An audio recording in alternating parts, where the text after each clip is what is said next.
We are live on Facebook, YouTube, and Instagram.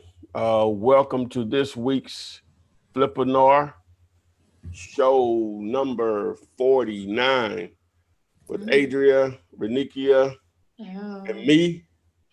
So we'll let AP take it over from here, and I'll do a little background stuff here to get us going.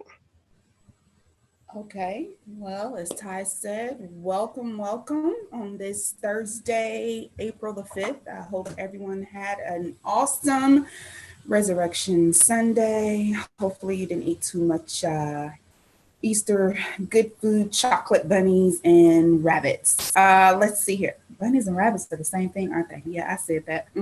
Whatever. And I was wrong. I called the championship wrong. I admit it. Villanova won. So yay. I'm a good sportsmanship. So whatever. Welcome to this Flippinar. As Ty said, you have Todd Flipman Taylor, Miss Renikia, Beautiful Williams, and myself, Adria. We are live across Facebook, YouTube, and Instagram, where you, our subscribers, will post your questions in regards to wholesaling real estate, and I will ask them, and Ty and or Renikia will answer them. We try to give you as much free information as possible. Let's not always forget that there are almost 300 plus videos available to you on YouTube, the free contract, pretty much everything you need to get started to build you some generational wealth. I love saying that. For you, your family, you know, you can do this full-time, part-time. If you have any time, you can do this. There's just no excuse. I do like to take a moment to say what's up to my peoples. Let's see here. We have Darren from Chicago. Michael, Alicia from New York. Hey, Eric from Charlotte checking in.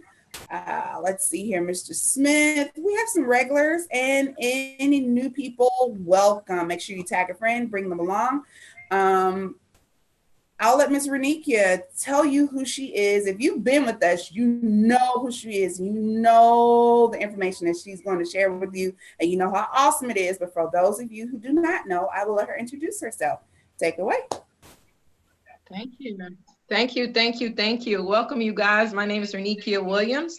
I am a financial advisor who specializes in building generational wealth through real estate. So we're looking forward to giving you all the expertise I have learned over the 15 years. I have a background in real estate and finance and a master's in finance. So I have truly dissect the money world and basically showing people how to turn nothing into something, because everybody has to start somewhere. So look forward to you. All right. Thank you.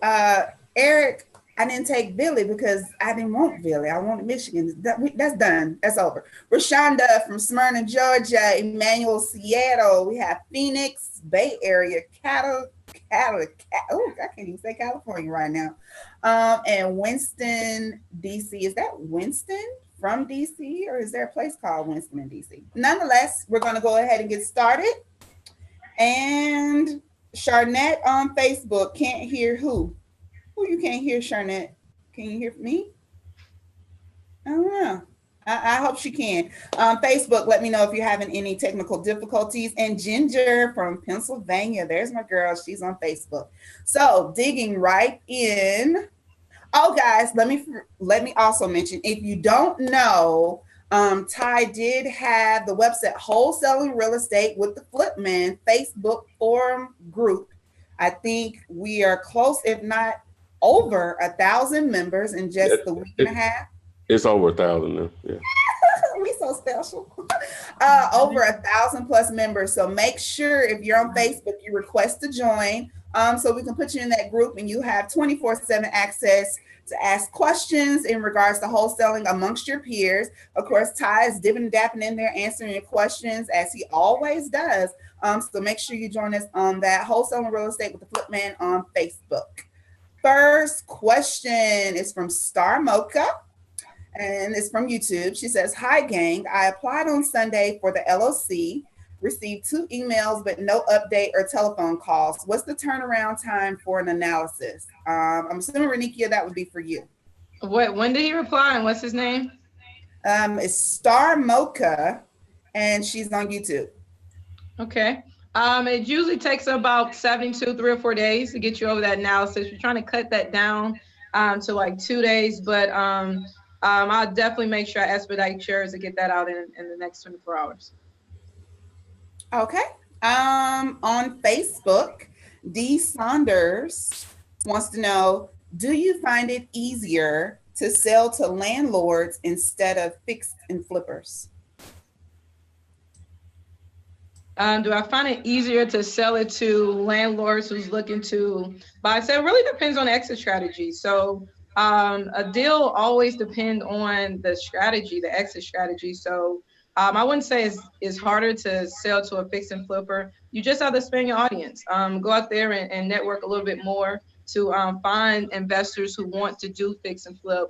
But at the end of the day, it's a combination of all. You don't want to really put all your eggs in one basket. You want to have a diversified portfolio. If you find something that's more like a buy and hold, you want to have those clients that wants to purchase a buy and hold. But if you find a fix and flip, you want those investors too. So you want to have a diversified investor list. So when you do come past something, you always have someone that you can pick and play your projects to.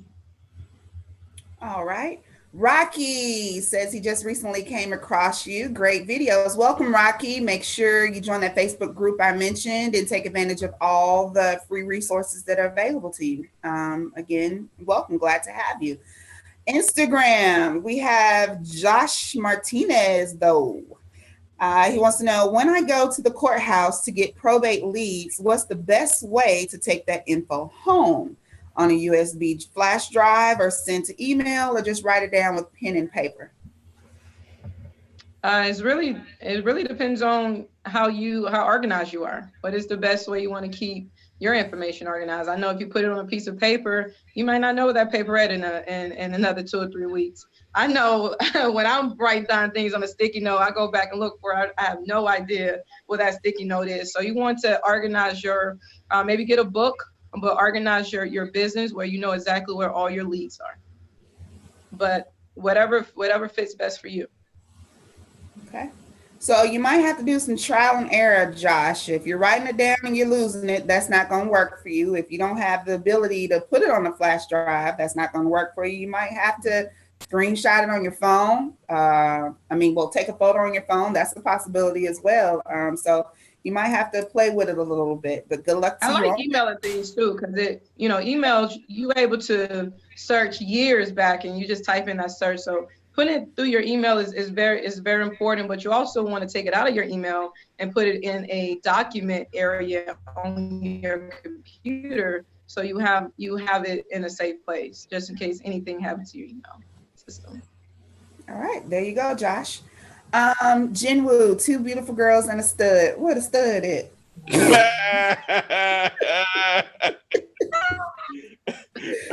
I'm just kidding. I know. It's too early. I'm sorry. Hey, Jen, how you doing? And Antonio, I love the way you put that. You put, hello, my beautiful family. Yes, we are all family here. Let's see here. Jumi Flurry on YouTube says, I have a few deals I can get done, but I can't seem to go for it out of fear. Do you have any advice for this? And have you ever experienced this? Fear is, I don't know how spiritual people are, but there's no fear in our spirit. So you have to really, spirit will paralyze you. So at the end of the day, you miss 100% of shots that you don't take. You have a 50-50 chance of the shots you do take.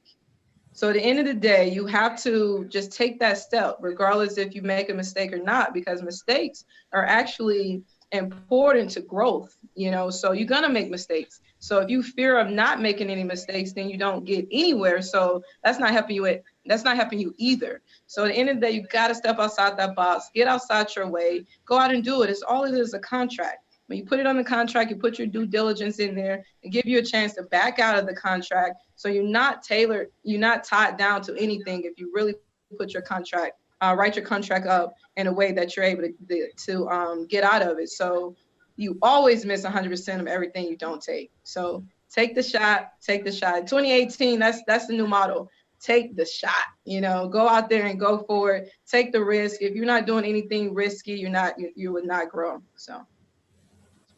All right, guys, you heard it right there. She's always giving us words of wisdom, and it's coming early. Shoot your shot. Not to her, guys. Don't shoot your shot. Shoot your shot.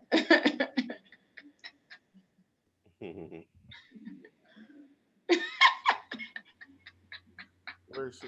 Oh, Adria is off. Oh no. Okay, Adria bounced off somehow. Yeah. So I guess I need to be paying attention on her. So until she comes back, I will continue on here. Okay, so I don't know where she left off, so I'm just going to try to find a place and go there. Let me see here. Okay, so I saw the one she just read. Okay. All right.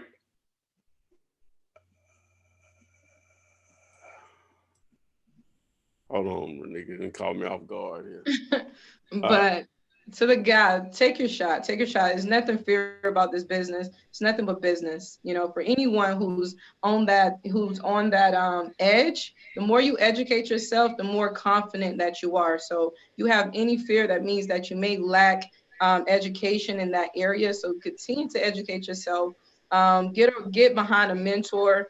That's kind of how I started about 7 years ago when I started doing wholesaling. Is I ran with my mentor for a whole year, and I began to mimic his conversations. I began to mimic his moves. So at the end of the day, sometimes you got to connect with a mentor and just mimic the experts. Yeah, a lot of people want to be perfect. They want everything to go exactly as planned. And if you get in this business, you have all the knowledge in the world. It just ain't on. Some stuff just is just going to be constant curveballs thrown at you, and you'll get used to solutions, solving problems. That's basically what this business is solving problems and getting paid for it. So, and then a lot of people just don't want to make mistakes. That's one of the great things I love about wholesaling, is that a lot of times when you start a business, if you make mistakes, they could put you out of business and Absolutely. Change your entire financial life. Whereas with wholesaling, if you make a mistake, a mistake in wholesaling is, hey, I just spent $300 on some bandit signs, they didn't work. That's not going to normal make or break most people. You know what I'm saying? So you're just going to buy more. Because I even bought some bandit signs one time. I thought I was getting cute. And I see people do it now. I thought the idea I was going to buy some pink bandit signs, right? And the lady told me before I bought them at the sign store, now, these are going to probably fade, right? Don't worry about it. It doesn't matter. You know what I'm saying? I just want something to stand out. And they faded quickly. So I just had just white signs. So, right. that was a costly mistake, but that wouldn't put me out of business. You know what I'm saying?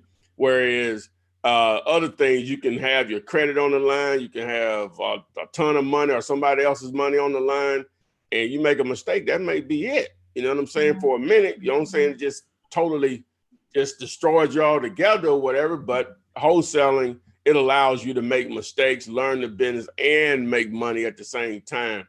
You're going to make mistakes. I'm 15 years plus in the game, and I still make mistakes. It's just being a human being. So that's what most people, they just want everything to be perfect.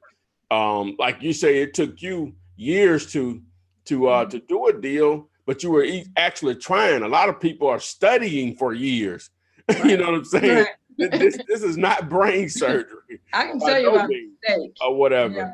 I can literally tell somebody how to do this in an hour conversation. You know what I'm saying? And they just have to go out there and do it at that point. So I'm gonna go ahead and read this next question. I don't see a people gotten back on yet. What are the most effective areas to put your abandoned signs? I guess they mean out to make the marketing more effective and responsive. You want to answer that? Yeah, I'll answer that. Yeah, I'll go with it. Right. Well, man, now each city is different. Now, understand that all cities, towns, counties, whatever, have ordinances on the books to say the signs are illegal. So understand that. All right. So in most cities, just from dealing with people all over the country, in the suburban areas, it's going to be difficult to get away with signs of any significant amount of time, right? Normally, what I tell people to do is get outside of your comfort zone in most cases and drive your market. In some markets, it may take you a week or two to do it or whatever, periodically. You just break it down into regions and drive it. Normally, if you go into the D areas, D as in dog, normally that you're going to see bandit signs. And you can just work your way up to the C area. Still, if you see some, to a B, you're not going to rarely see any in an A area. Now, what I like to do is I like to place signs off of freeway exits if you're in that type of market. I like to do obviously within the neighborhoods. And then I like to do through fast food drive-throughs if it permits, because you want to put your signs where they are visible, either where they're going to order their food, where they're picking up the food, or exiting the actual parking lot of the fast food place. You could do the same thing with banks in their drive-throughs. You can do the same thing with Walgreens, CVS, Rite Aid. Most of them have drive-throughs. So, and then you could do shopping centers, Walmart, Target, Home Depot, Lowe's. Normally those are in huge retail shopping centers, and you can put one or two on some stop signs in those ones. So you want to be visible, what I call you want to be visible but invisible. You don't just only want to be on main dragways where there are 30, 40, 50,000, 100,000 cars. You want to do some of that, but you don't want to just do all that, because that makes it easy for people to pull them down because they're so noticeable by the people that are going to pull them down. So like Reniki, she likes to put her out on the weekend and pull them back up. If you're limited on money, because they're going to come down, you're always going to be putting out bandit signs. But if you're limited on a budget, then you may have to take that approach where you put them out on a Friday evening and take them down either Monday morning or a late Sunday night. Now you're just going to have to be really consistent with that. You know what I'm saying? Because people going to have to get used to seeing your signs on the weekends. So she may want to add to that. No, that was good. That was good. I mean, it's all about visibility. I mean, if people are not stopping where your signs are, no one can read it. You got to understand it. You got to put yourself in the driver's seat. If I'm driving, would I stop, or would I have enough time to be able to read this sign, write the number down, and really understand what the sign is asking me to do? So put it in visible places. I like Todd said something like driving in neighborhoods. I love driving for dollars. I mean, you want to, when it comes to looking for certain neighborhoods in certain areas, drive for dollars. Drive for dollars is basically going into those neighborhoods, seeing which neighborhoods having high construction, seeing which neighborhoods may have a lot of not bandit signs, but bandit properties. Write those bandit properties down, go to the tax records, and contact the homeowner and see if they want to sell. So it's all about visibility and almost put yourself in the driver's seat. If I was driving in this location, would I have time to write this number down? That's it. You just said it. I couldn't explain that. Put yourself in the driver's seat. Is it visible from that point? So I think we got AP back. Yes, you jinxed me, Ty. You jinxed me. You said I was doing so good, and then boom, that happened. Sorry, guys. Okay, y'all did well. Y'all was doing so good. I was listening. Let's see here. Facebook. I know you didn't ask this question. Let's see here. Cortez Smith has a question, and he wants to know, he says, hello, everyone. I'm new to the program. I have moderate credit. What is the average amount needed to start flipping houses? Also, how can I get started with no money down, with not very good credit, if possible? And Ms. Renikia, can you mentor me? Okay. I mean, absolutely. But you asked a lot of questions. That was a lot. But most importantly, if you just starting, I wouldn't recommend to start doing the fix and flip. You really want to learn your neighborhood. You want to learn what's going on in your in your local market. You want to figure out what's going on. The easiest way to figure out what's going on is starting with wholesaling, because it's cheap. You almost can do it with absolutely no money out your pocket. And you can really begin to understand what's a great deal and what's not. So if you contract a property and no one is moving on it, it may not be a great deal, but you may contract that property and people are jumping on it. So you begin to really learn what's hot and what's not. So starting wholesaling and starting a wholesaling business. And another reason why I love wholesaling is one of those things that you should always do. I don't care if you have graduated to fixing and flipping, because it's a numbers game. I'm not going to take the first property I see to fix and flip. I may look at 20 properties before I pick out that one property that I really, really want. So what I do with the other properties, I wholesale them and make money. As I'm renovating a property, I'm wholesaling, making money in between. So starting as a wholesaler and starting a wholesaling business is the best place to start in real estate. It's one of the best places to start in real estate. It's cost effective and you can learn at the same time. With moderate credit, I recommend that instead of you trying to build a house on a shaky foundation, just build the foundation build a foundation more solid. Get your credit where it needs to be. Because if you try to do something as big as real estate with your credit, with shaky credit, you're going to get higher interest. They always say that you could secure a hard money loan with bad credit, and that's absolutely right. But what they don't tell you is that your points are the highest, your interest rates are the higher, and they're going to charge you a lot higher if you have bad credit versus if you have good credit. So understand that. So starting off with working on your credit and starting off learning your backyard and your local market through the wholesaling business. All right. Hopefully that answered your question, Cortez. Let's see here. Sticking with Facebook, Kagan Sharp says, I'm brand new, 60 days in. I put my first deal under contract and was going to flip it. But when it came to the hard money loan, I was getting the runaround. So I just wholesaled the deal. My credit is 600 and I have 20% down. I'm not particularly sure where the question was in that. Once you write down the address, driving for dollars, what is your process? Okay, that's a great question. So when you're driving for dollars, you're driving in your neighborhood and you're basically looking for abandoned properties. You can almost tell abandoned properties. Sometimes they're boarded up. Sometimes the grass is higher. You can almost tell no one lives there. And you write those. Those are like low-hanging fruit. Those are properties that are costing a homeowner yearly maintenance and taxes, and it's not making them any money. So you want to take that property address and you want to go to the county records and pull up the property records. The property record is going to have the homeowner name and it's going to have the homeowner address. Most likely the homeowner address is probably going to be different from the address that's the property address. If it's different, that let you know that that's where the homeowner may live, or that's where they're receiving their mail. And you just write them a letter and let them know that I'm a seasoned investor. I'm purchasing properties in your neighborhood, and you want to see if they're willing to sell. Most importantly, Ty has the mail to flip, which is probably a great postcard for you to send out. Once you do get that address, go to mail to flip and send them a postcard and let them know that you're looking to purchase their property. Hey, question to back that up. Have you ever contacted someone by phone and you say, I'm calling about your vacant property at 123 Main Street, and they, that's all grown up with grass and stuff, and they say it's not vacant, I live here. You ever had that happen? Oh, no, I haven't had that happen. I had that to happen. I was like, oh.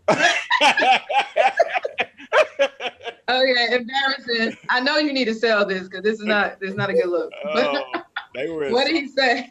They were insulted. You know what I'm saying? I live here. Wow. You gotta clean that up quick. Yeah. Okay.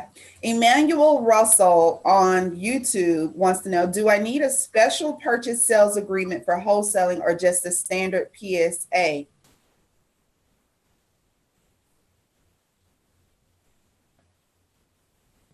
You can go in so many directions with a contract.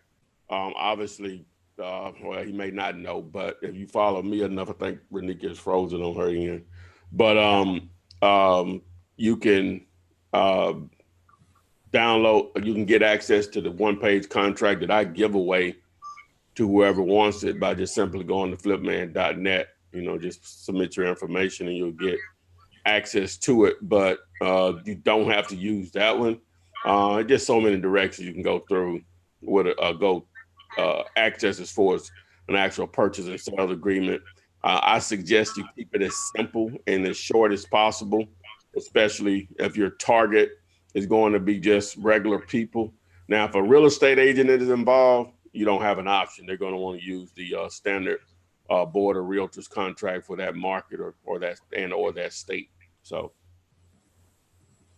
All right. So there you have it, Manuel. And anyone else that needs to know, Ty does offer his one-page contract that he's been using for over 14 years that is available to you at flipman.net. Just go there and request for that contract to be sent to you, and it will serve all the needs that your purpose for a contract when doing your wholesaling deals.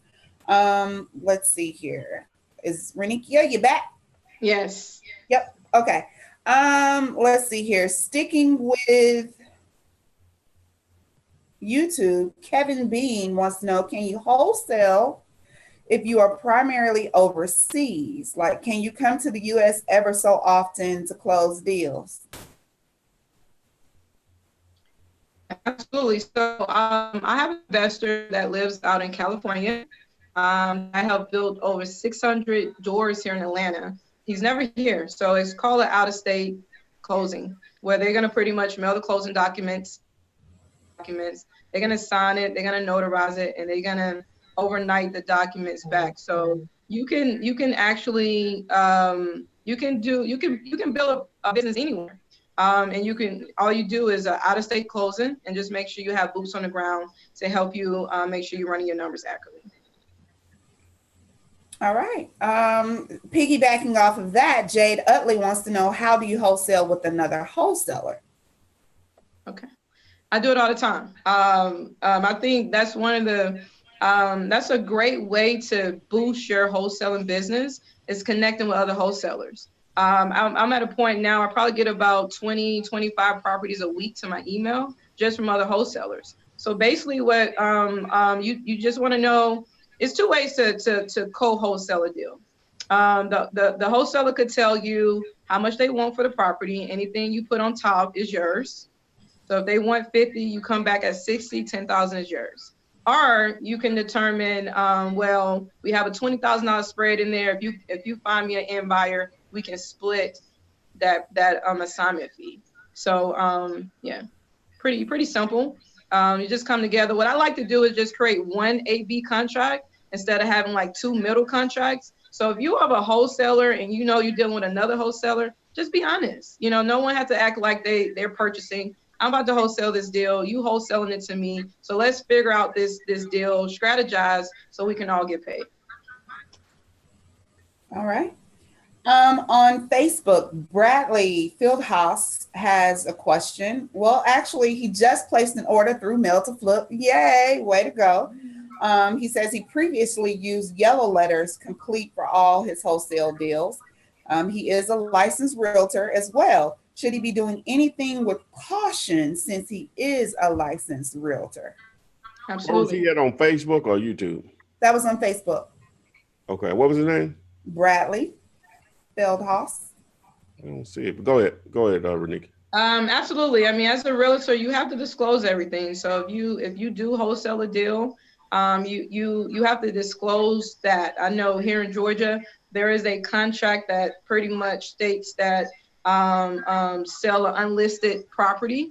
So you have to disclose that to your broker and pay them that fee. Now there's ways around it. Of course, there's always some loopholes. But in one of the ways that I realize of creating that loophole is having partners around you, where nothing is going in your name. You have a partner, and all the business goes into your partner name, and therefore your partner do not have to disclose anything to your realtor. So it's multiple ways to kind of structure that. But if you do it yourself, you definitely have to disclose everything to your broker. All right. Hopefully that helps you out there, Bradley. Utilize those loopholes. Shh, don't tell nobody. Right. Okay. Views from Kia on YouTube wants to know, can you wholesale a property that was filed on bankruptcy and the house has been vacant for quite some time? If so, how do you get a hold of the current property owner? I'm assuming the property records. Bankruptcy is a little different. I mean, it depends on if they file a chapter 7 or 13. One of the chapters just rearrange the debt. One of them wipes out the debt and they lose the property. So it really, you wouldn't know, but I would just call the last homeowner that's on the property records or contact the last homeowner on the property records and allow them to kind of direct you where they need to be. Okay. We haven't had one of these in a while, Ty and Renikia. Is it a deal question? Y'all really haven't been posting those. So Ashley Young on YouTube has one. She's in Kansas City, Missouri, and she wanted to know, is this a deal? Let's see here. The after repair value is $100K. The repairs are roughly $40K. HVAC, plumbing, electrical, flooring, and roof. Then she put $70K minus the $40K equals $30K. Mm-hmm. Mm-hmm. So how much are you purchasing it for? Yeah. That I don't have. Yeah, what's your contract price? Ashley, need to know that if you are currently watching, please respond quickly on YouTube and what's the amount that the seller has agreed to for this property that you're speaking of. I didn't see that. You didn't have that information. And we will come back to that for our is it a deal question. Let's see here. JW wants to know, do you have a cutoff profit amount where you recommend a double close, or would you suggest going by feel? Oh, that's a good question, actually. If I understood the question, but it really, I guess it depends on your relationship with the end buyer. Sometimes the end buyer like pick your pockets, and they don't want you to make money out their money. So you want to, it is a feel. It is a feel. You want to kind of fill out your end buyer. And honestly, it's a number game to me, because I know people. And they see you making $10,000, $20,000, $30,000 out their money, and you haven't put up any money, people will try to cancel your deal. I've been there, and the end buyer has every right to back out a deal. So you almost want to kind of not disclose that. So anything over a number that you feel that they may be they may not like that, or anything over like $10,000, that's kind of mine. Anything over about $10,000, I'm going to do a double close. Okay.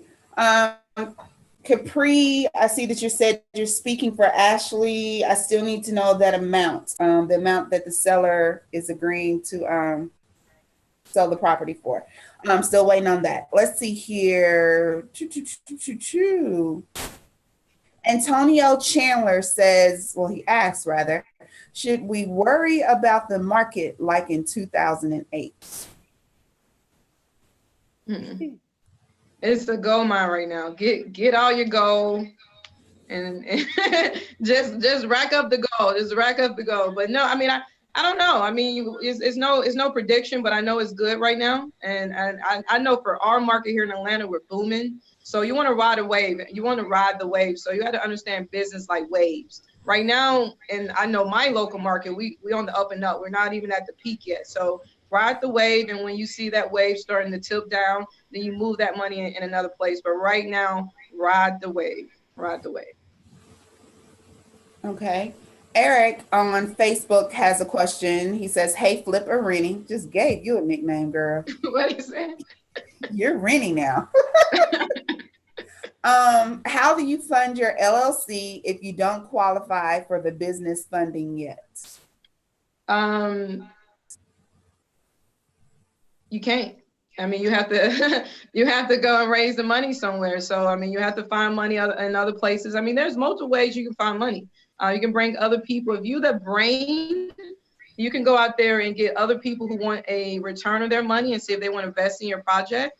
If you have a 401k, we all know that a 401k, a lot of us have 401ks, and that's something that I also specialize in, is showing you how to be able to roll your money over in a self-directed IRA, tax-free and penalty-free, which allow you to invest in alternative assets inside of your 401k. So just think about owning a portfolio inside of your 401k. So there's multiple ways to fund it. You have to go out there and raise the money on your own. I find it a lot simpler to just use credit, so I don't have to go out and beg people for money. But figure out if you own a home, maybe you have equity in your property.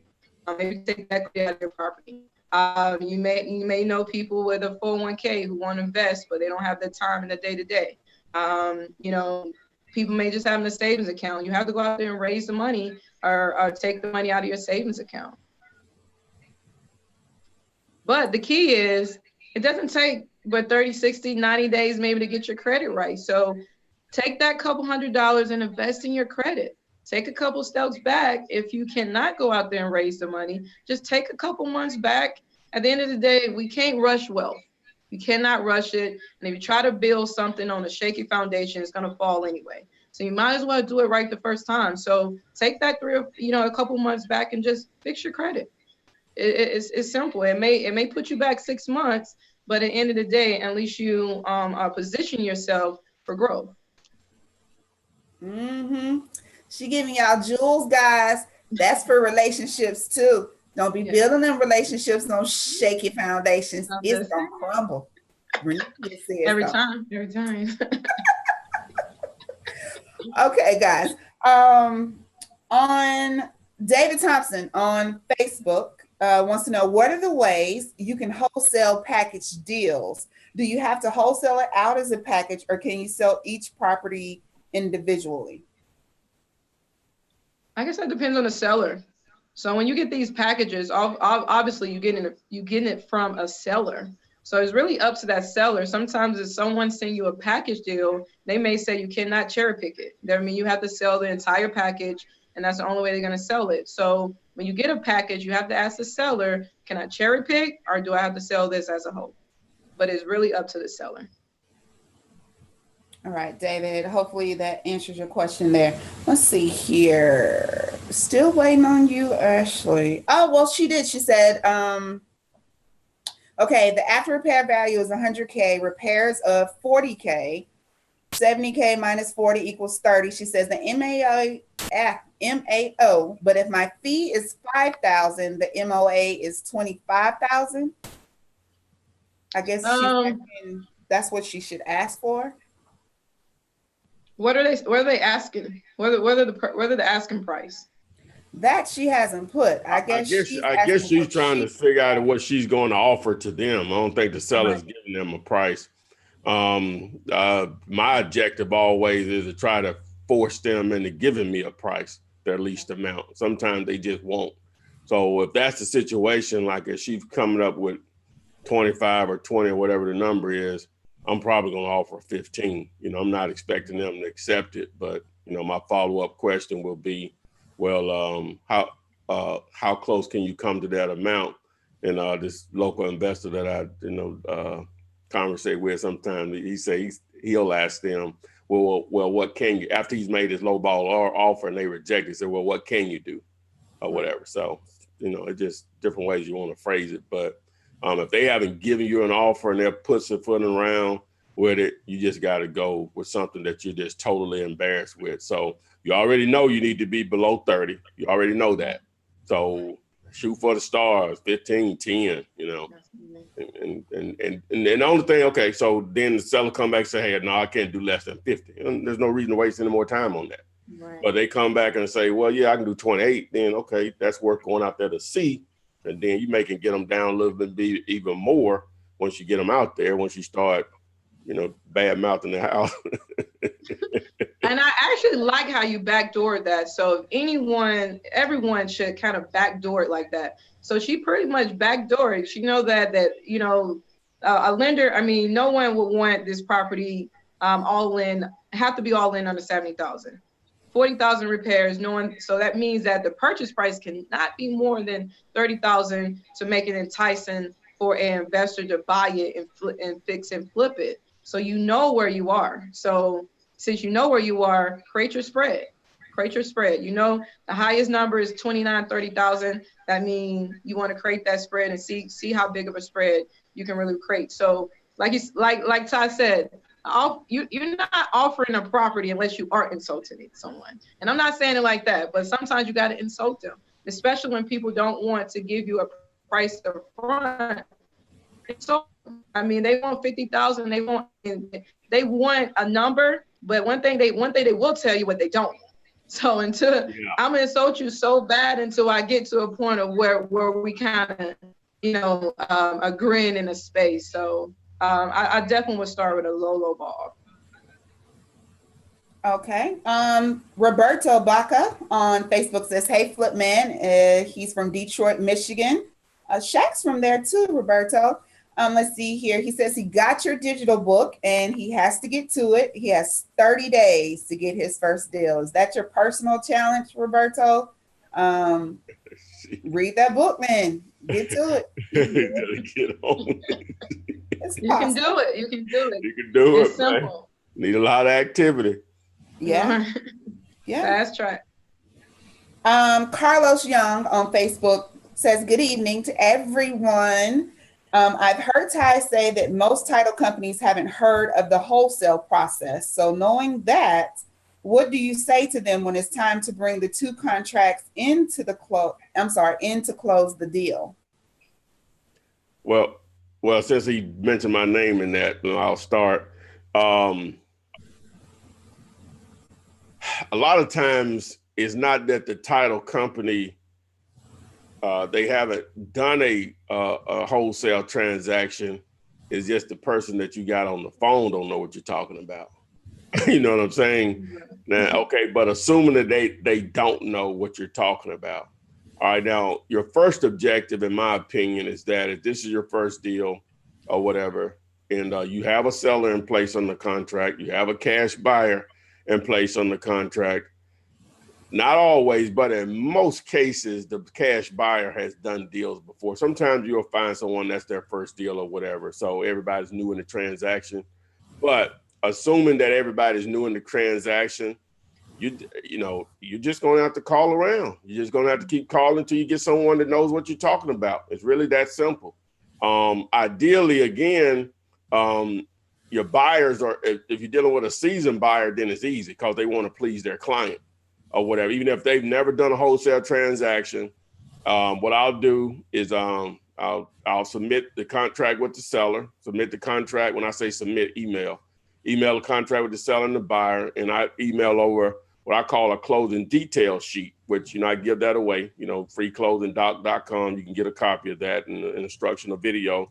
But on that document, it basically is just a sheet that says who's the seller, who's the buyer, the price of the property, obviously the address of the property, and the price is going to be the price with you and the seller.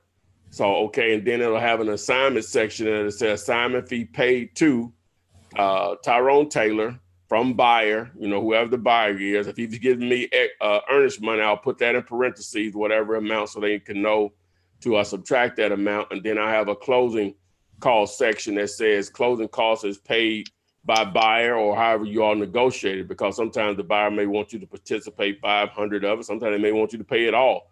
You have to make that decision based on the deal. You may be making, we'll say 18,000, the closing cost may be 1,500. So I'm not going to allow 1,500 to prevent me from making 16,500. You know what I'm saying? So I'll pay it all. Okay, yeah, I'll do that. You know what I'm saying? So that's how I would handle it if you have, but don't start calling title companies if you don't have a deal in place.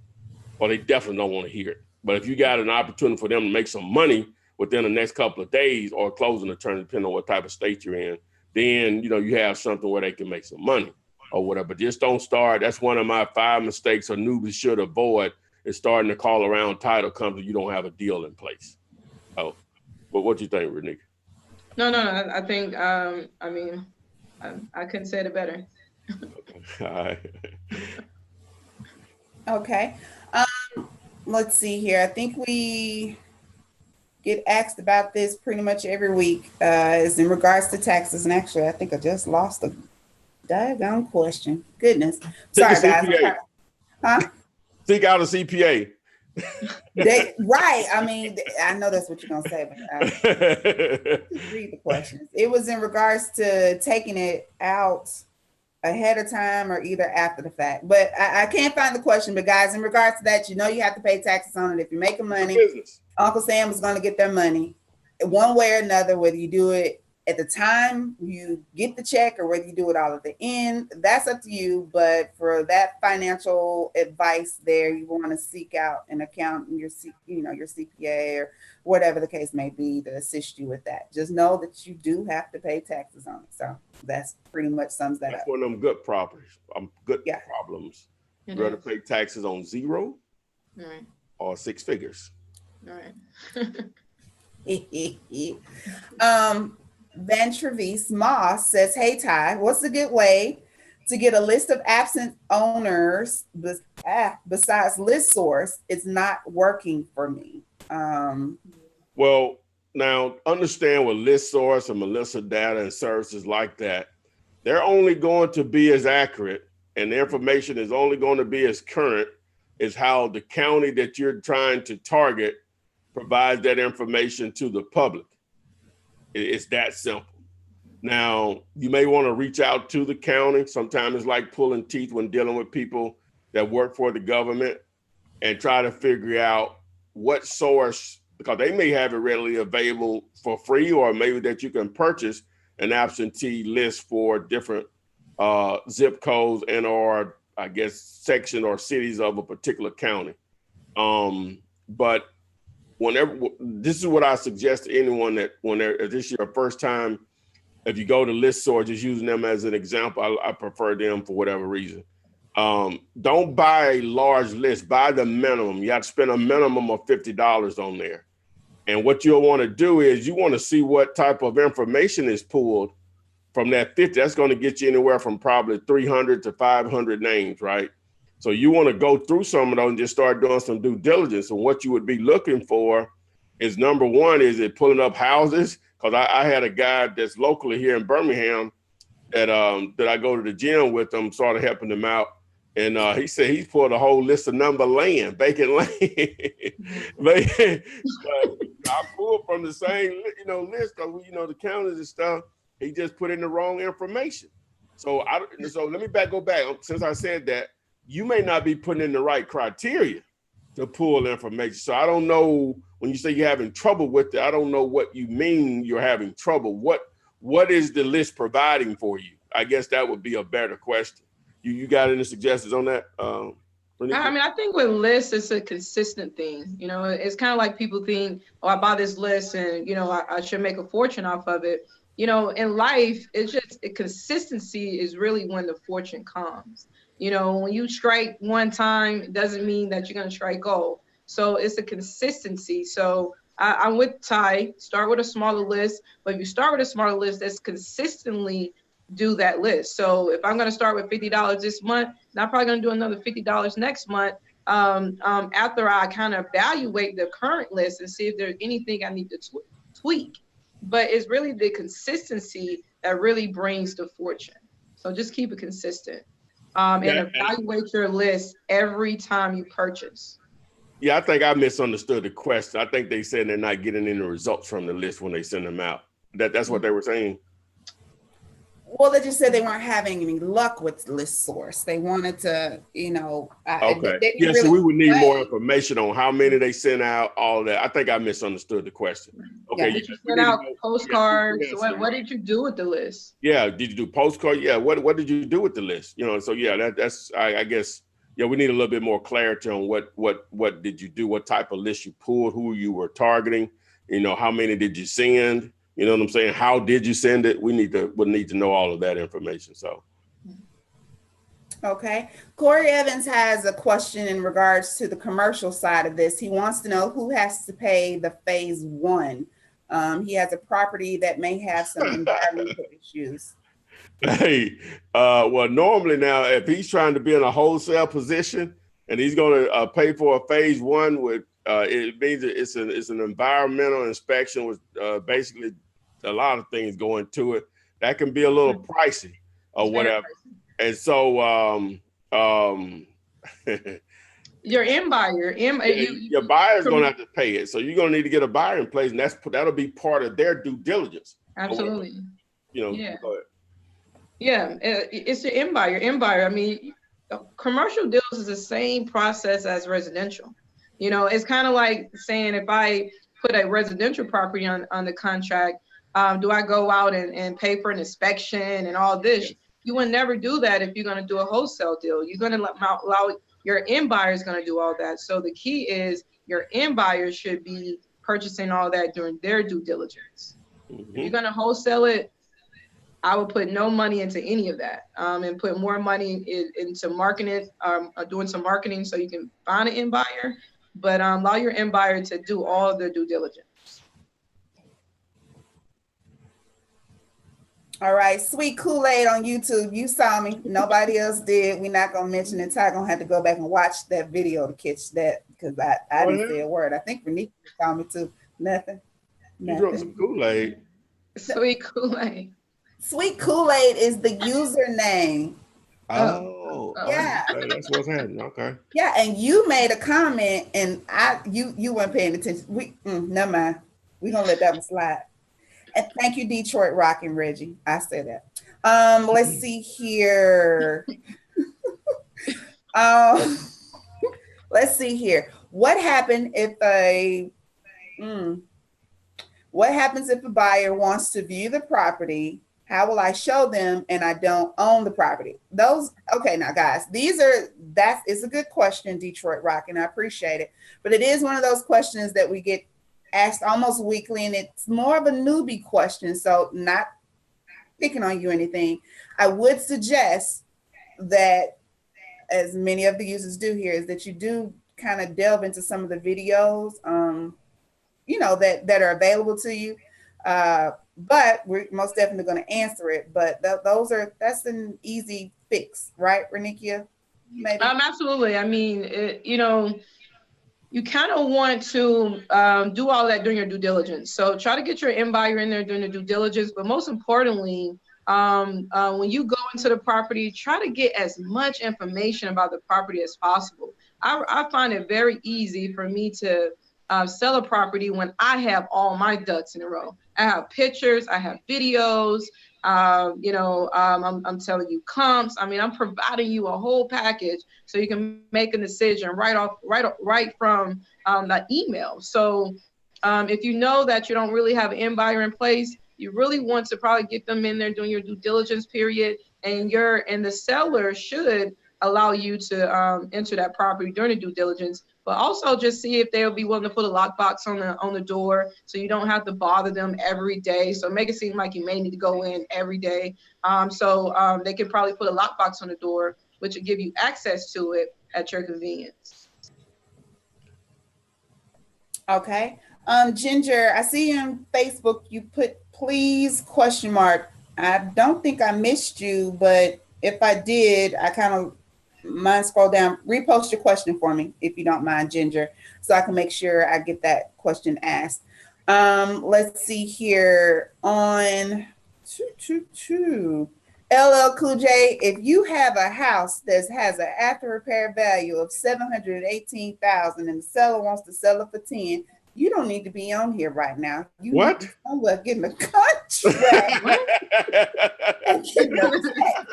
Goodbye. You've been dismissed. You can go. You can go somewhere. Yeah, we need to close this down now and go find out where you got that deal. Right. Absolutely. Good joke. Yeah. That must be a teardown. Hey, you should have known there was a joke with the name LL Cool J. Hey, good one. I don't know, but if it's not a joke, I love you. But you want to determine that repair, maybe a tear down. If it needs $80,000-$90,000 worth of work, then it could be a joke. Yeah. So just look into that, LL. You're doing it well. Doing it well. See what I did there? Yeah. Oh boy. He's knocked out. Mama should knock him out. Right. Let's see here. Toriano Adams, mail2flip.com. He wants to know, how can I get that mail to flip postcard? Go to mail2flip.com. Of course, you're going to need to have your list, which we just said, list source, Melissa Data, I think US Fleet. It's quite a few places that you can secure a list from, and then use the options presented on mail2flip.com's website on whether you want to send postcards, or they even have an envelope style letter that you can send out as well. And for any of you that do not know, Ty is holding up a picture of that, but it actually is to a potential motivated seller. And what's on the actual postcard of the envelope is a photo of the home. Little something new, different, makes your flyer stand out from the crowd. Maybe you won't end up in the trash. Maybe we'll give you a call. So avoid the trash can. Yep. Avoid the trash can. Yeah. Yep. Okay, let's see here. Harvey, simple question, wants to know, which process easier, residential or commercial wholesaling? Residential. Well, your residential is you can wholesale what's the quickest you ever wholesale a house for?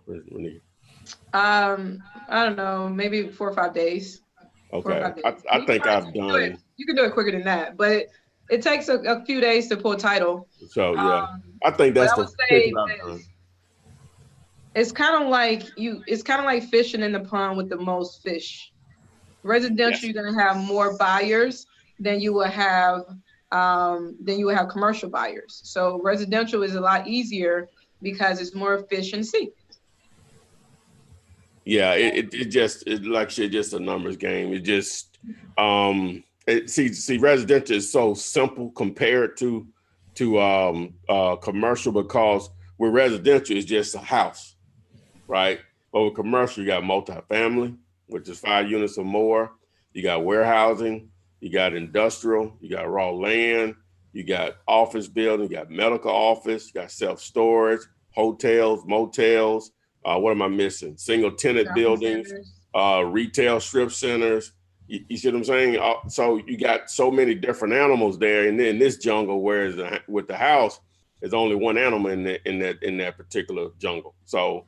And then, like she says, and then the being able to actually contact a seller of a residential property is so much easier than some cases with commercial, because with commercial there's so many layers. A person can have it in an LLC, and you just always have to go through a broker, which is fine, because on the commercial side, normally everybody's investor minded. Whereas with residential, you may be the only one that's investor minded from the seller, even the buyer sometimes may not be investor minded, because that may be their first deal or whatever. You may be the only one that's investor minded. So it's just playing just straight out numbers. Houses are easier and normally faster to do. So. All right. Hey, Shaq. Shaq Smith is in Detroit. He says he's listening to the show and driving for dollars right now. Way to go. Glad to hear that. Not reading verbatim the question, but someone on YouTube wanted to know about past due taxes that were owed in the amount of $8,000. Does that come out of the assignment fee or the seller's closing? And your contract should have at the top, you should write on there somewhere, minus any unpaid taxes or liens. They pay that. That's not your responsibility. The seller should know that they're responsible for that cost. If they don't know about it, they're gonna find out about it. Now, if it causes you to have to renegotiate your deal, that's up to you to decide whether you want to pitch in and lose some of your fee to cover that if they genuinely did not know. But typically, their return that they get is minus any unpaid taxes or liens, correct? Taxes, mortgages, or liens, yeah. Taxes, mortgages. Now, it could be just a deal that you may just pay the taxes. I'm doing a deal right now where the deal is so good and The lady, she wanted us to close on March the 31st, but of course it's April the 6th now. So we told her any taxes that she accumulate in April, we're gonna take care of them. So at the end of the day, you know, if it's that good of a deal and you have a little money in the spread to help out, just to make you some money, be strategic. Oh, yeah. But primarily, it's always the seller to pay their own taxes. All right. And most people understand that, you know, that they're responsible for taxes that are on the property, on a mortgage balance and liens. Most people understand that. You're going to always have outliers and unreasonable people, but for the most part, most people understand that. Okay. Let's see here. Brandon on Facebook wants to know, how long does one wait after an offer is made until you hear back from a seller? He's working with the seller, a 5-unit, 2-story mixed-use building, and it's been a few days. I think we talked about this last week. It was like, if they said call them back, right? Next day. Call them back anyway. Be aggressive. This is your money. This is your livelihood. Be aggressive. Let them know, you know, if they dealing with 5 other offers, I want this offer. What did I need to do to get this offer? So be aggressive. Call them every day until they tell you to stop calling them. You know, I mean, people like to work with aggressive people.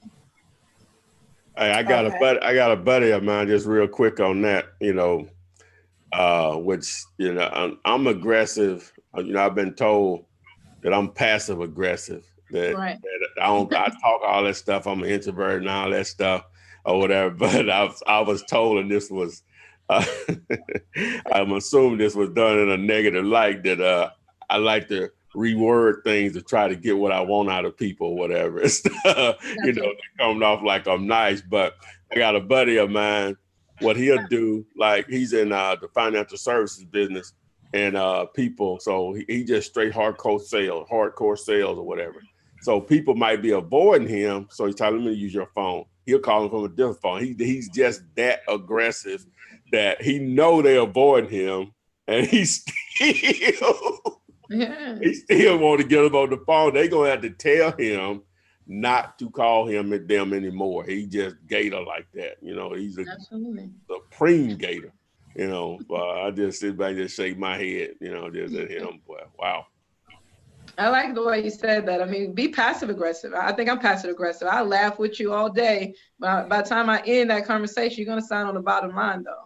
So at the end of the day, be as aggressive as you can, but nice with it, but aggressive, you know. Yeah.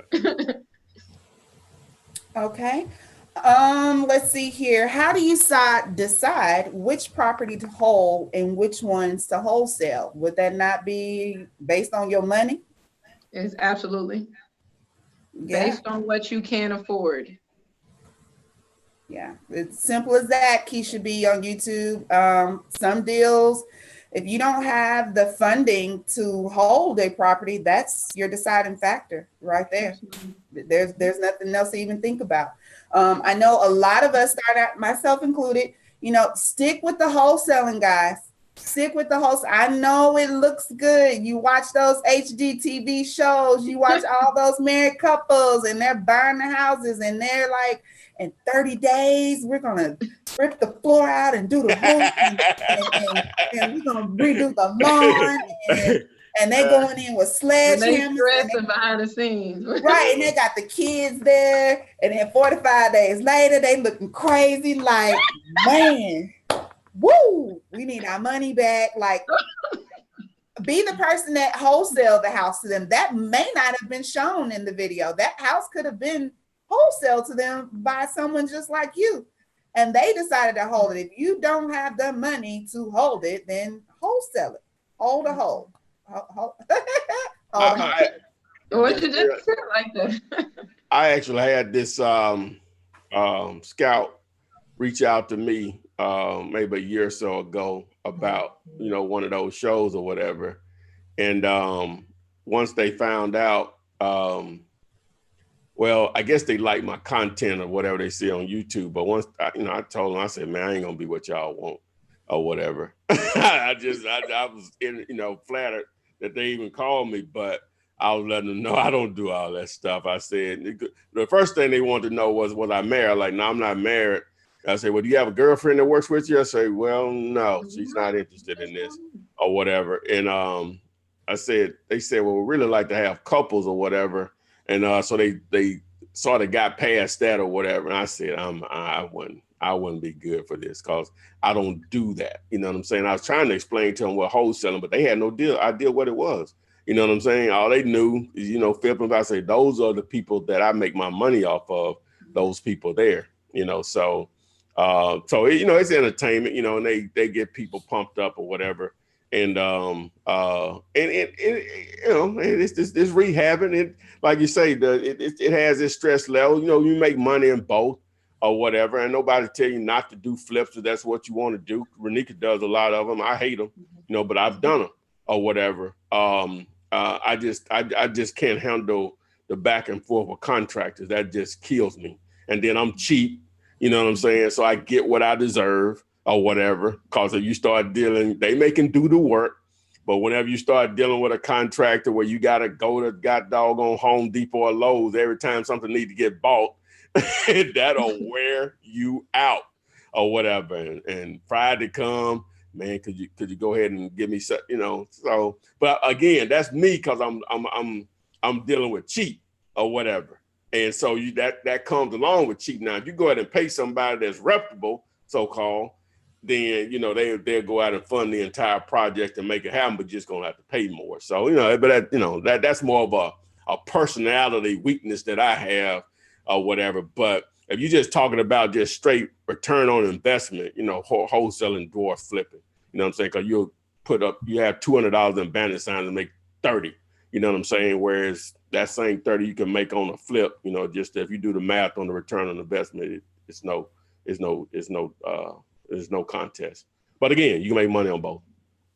But you know, I think it's about risk and reward, you know. So, and I like that concept, and I think it's a plan. I look at everyone. You have to look at it like a 10-year plan. You know, maybe I'm starting off right now, my resources are low, my cash is low. So I'm going to tell you, if I'm looking at a 10-year plan, I mean, I'm probably going to take the next 2 to 3 years to do wholesaling and getting my credit right so I could have enough resources in my bank account so I can go out there and fix and flip. I think there's levels to real estate. The first tier is always wholesaling. It's the cheapest. It's cost effective. You learn a lot at a cheap price. I think the next tier is fix and flips, and then you get into the buying wholes. At the end of the day, I think the last level is buying whole because wholesaling is kind of like transactional based. It's no different from being a real estate agent.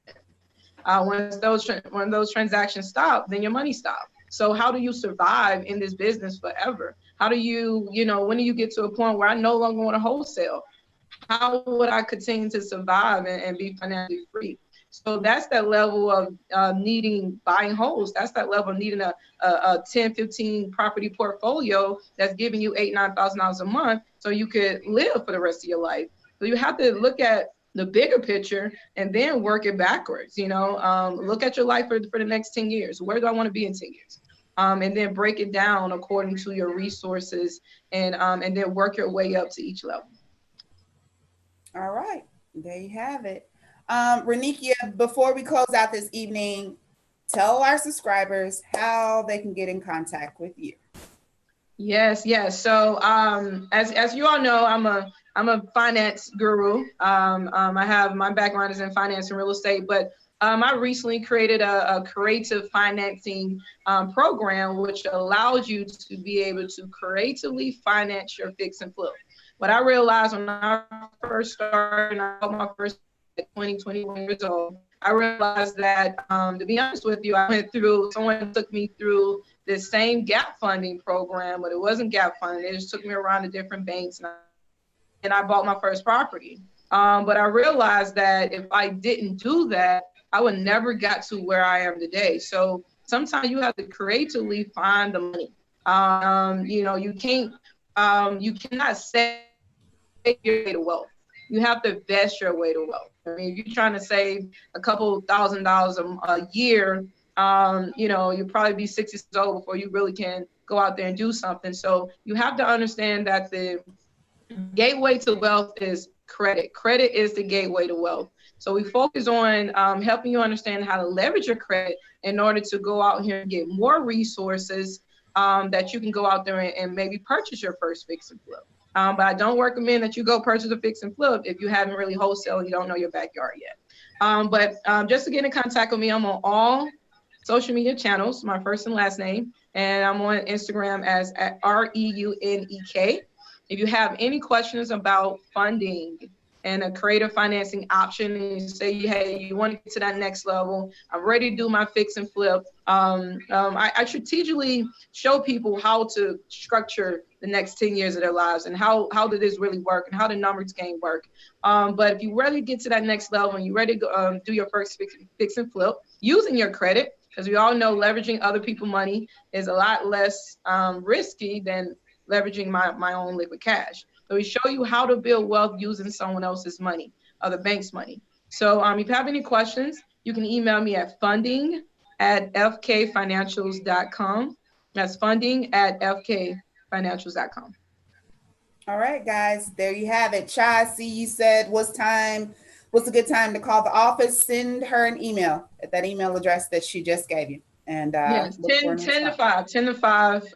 Someone is always at the desk. If we miss your call, they will give you a call back. All right. Epic Music, I saw your question. Let me go ahead and answer it. For virtual wholesaling, do you feel like it is best and necessary to get the contract signed over the phone, or is it best to get your boots on the ground, get an individual to lock it up for you? Email is a powerful thing. You can get that signed via email, forward it over, and get it sent back. But it is good if you are virtually wholesaling, if you have someone in that location to go handle it for you. Is that correct?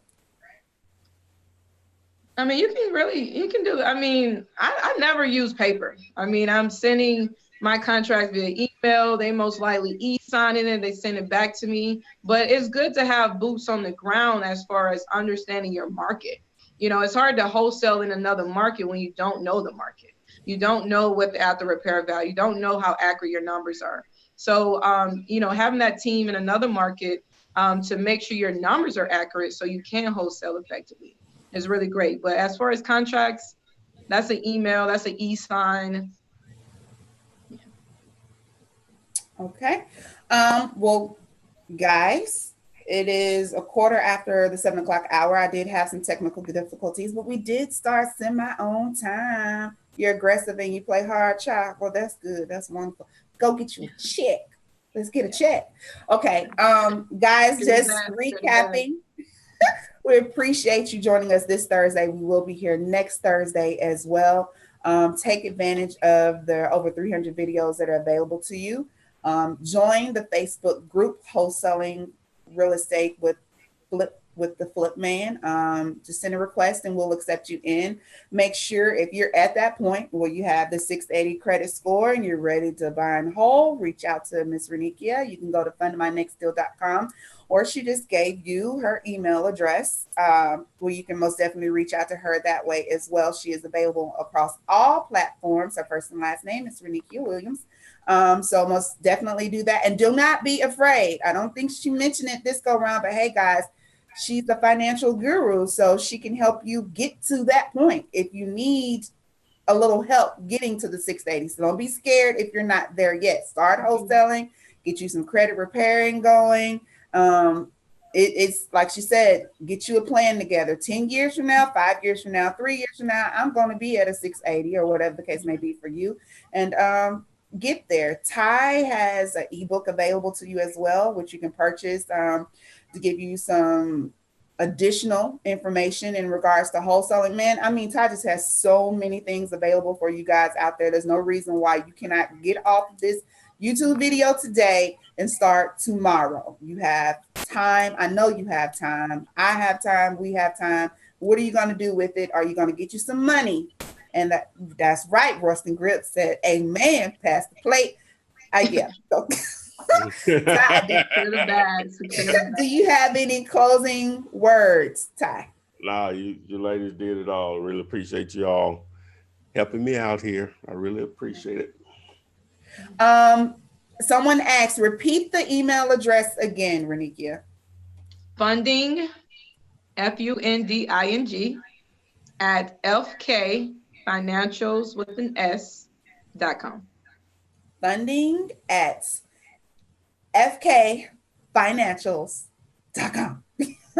Hopefully you guys got that. Take advantage of those resources, guys. And this is Adria signing out with Tyler Flipman Taylor and the beautiful Miss Renikia. No, guys, she is not, no numbers. No, she will not marry you. Whoever somebody proposed to you, I'm just letting you know. Right there. Yeah. Show the ring. Let's see the ring and your checking account. And your 401k. We got to see it all. I'm just kidding. Okay. We'll see you guys next week. We're signing off and we will see you on the flip side.